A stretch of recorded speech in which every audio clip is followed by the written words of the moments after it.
Raising Steam is the 40th Discworld novel, written by Terry Pratchett. It was also the last one published before his death in 2015. Originally due to be published on October 24, 2013, it was pushed back to November 7, 2013. It features the introduction of locomotives to the Discworld, and an entirely new character, but it also stars Moist von Lipwig. The cover of the novel was exclusively revealed on Pratchett's Facebook page on August 6, 2013. An update to Mr. Pratchett's website late October 2013 revealed that characters include Harry King, Moist von Lipwig, Adora Beldearhart and Sergeant Frederick Colon amongst others.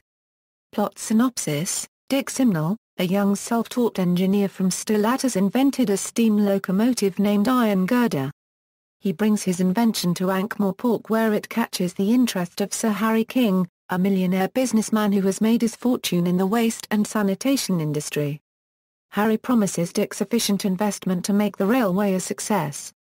The patrician of Ankh-Morpork, Lord Veterinary, wishing to ensure that the city has appropriate influence over the new enterprise, appoints the reformed fraudster-turned-civil servant Moist von Lipwig to represent the government in the management of the railway. His skills soon come in useful in negotiations with landowners along the route of the new line. Throughout the story, dwarfish fundamentalists are responsible for a number of terrorist attacks, including the murder of railway workers engaged in building the new line, and arson of towers belonging to the Klax telecommunications network. This campaign culminates in a palace coup at the seat of the Low King of the Dwarfs in Schmalzberg, Alberwald, whilst the king is away at an international summit in Qum, over 1,200 miles away. Veterinary declares that it is imperative to return the king to Schmalzberg as soon as possible in order to restore political stability, and gives Moist the task of getting him there via the new railway. Moist protests impossibility on the grounds that the railway is nowhere near complete, but is told that achieving this target is non-negotiable. On the journey, Moist and Vims are faced by various problems, such as numerous attacks by deep downers, a poor attempt at infiltration, a landslide, and the revelation that the Low King is in fact a pregnant female. Nevertheless, the train eventually reaches the bridge, which has been badly damaged. Faced with a bridge that is clearly too weak to carry the train, and insufficient time or workers to strengthen it, Moist commandeers the city's ancient golems, which are kept strictly for use only in times of national emergency. This is in spite of his being expressly forbidden to use them by Veterinary. Having tunneled their way to the side of the bridge, the golems, concealed by mist in the gorge below, somehow contrive to carry the train safely across. The Dwarf King retakes Schmalzberg with little resistance, and the leader of the fundamentalists is held for trial. Feeling that the dwarfs are ready for a more progressive future, the king reveals that she is actually a queen, and changes her name from Reese to Blodin, in honor of a dwarf whom had been killed by the fundamentalists at her wedding. Following this announcement, a number of other senior dwarfs also come out as female. Back in Ankh-Morpork, Dick Simnel is knighted, Harry King receives a peerage, and the city watch officers who help defend the train receive medals, whereas Moist, upon questioning why he appears to be the only one not receiving a reward, is told that his reward is to remain alive. It is also revealed that Veterinary himself had been on the train, disguised as one of the locomotive stokers, while his lookalike Charlie impersonated him back in Ankh-Morpork, and had surmised how the train had been carried across the ravine.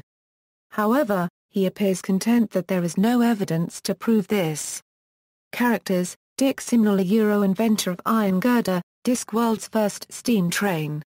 Lord Veterinary, a Euro patrician of Ankh-Morpork, Moist von Lipwig, Harry King, Low King Reese, Adora Bell von Lipwig, Samuel Vims.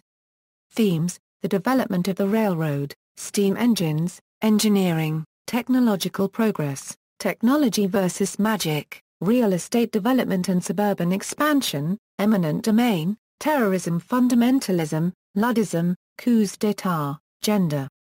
Reception: science fiction author Cory Doctorow, in his review on Boing, remarked that Pratchett never quite balanced whimsy and gravitas as carefully as this, and it works beautifully. This is a spectacular novel, and a gift from a beloved writer to his millions of fans. Ben Aronovich for The Guardian noted that, While Raising Steam may be heavy-handed in its moralizing, Pratchett can be forgiven, because he remains one of the most consistently funny writers in the business.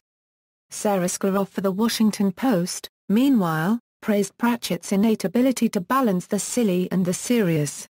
Pratchett blasts fundamentalists who resist all progress. But mostly he seems to be having fun with words in the very British strain of absurdist humour.